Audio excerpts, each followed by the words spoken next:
Now the second error, and this is the one that brings us into the room tonight, parallels the first and develops over the same period of time and for many of the same historical and cultural reasons. And that error is to identify faith with belief and belief with the assent of the mind and heart to a set of theological or metaphysical propositions. And here to make Smith's argument vivid, I'm going to ask for your help in doing a little bit of translation. Okay, we'll find out who is either very old in the Roman corner of the Christian tent or who was awake in Latin 101. Would anyone care to translate that? Yes, please. I believe in one God. Go to the head. You are the head of the class. All right, okay. I believe in one God. Now, what does that exactly mean? Let's step back from that word belief for a minute. Who here would say that you do not believe in UFOs? Okay. The only two people in the room who don't believe in UFOs. The rest of you buy the National Enquirer, the checkout line in Star Market. Aliens are carrying Elvis's baby. That's okay.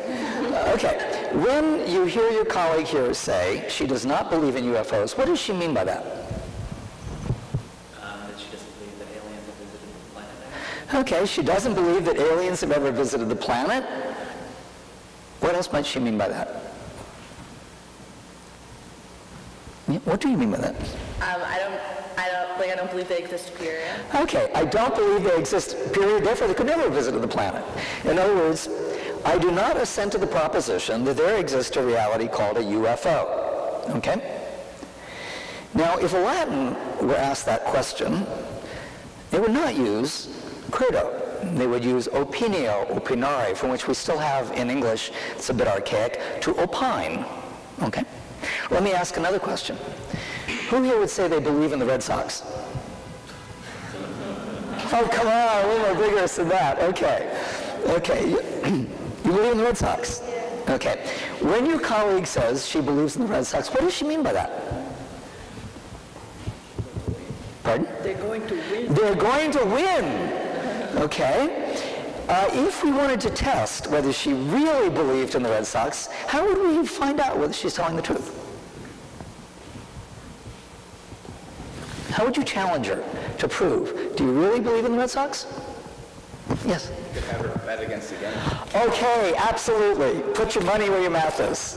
Or there's a lovely expression in Yiddish, tukas auf den Tisch, put your ass on the table. Okay.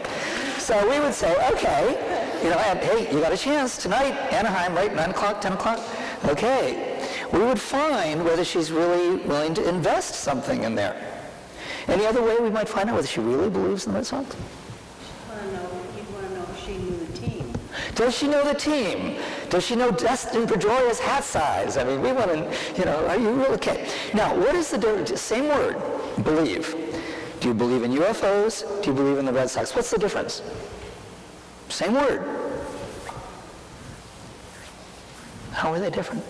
Yes, please. One has emotional passion, the other is just more intellectual. Well, go to the head of the class, right? One has emotional content, passion. It's a passional, not a rational statement. It certainly has nothing to do with whether there exists a reality called the Red Sox. That is not in question. The question is, what is your relationship to that reality, that entity called the Red Sox? Are you passionate about it? Are you willing to risk?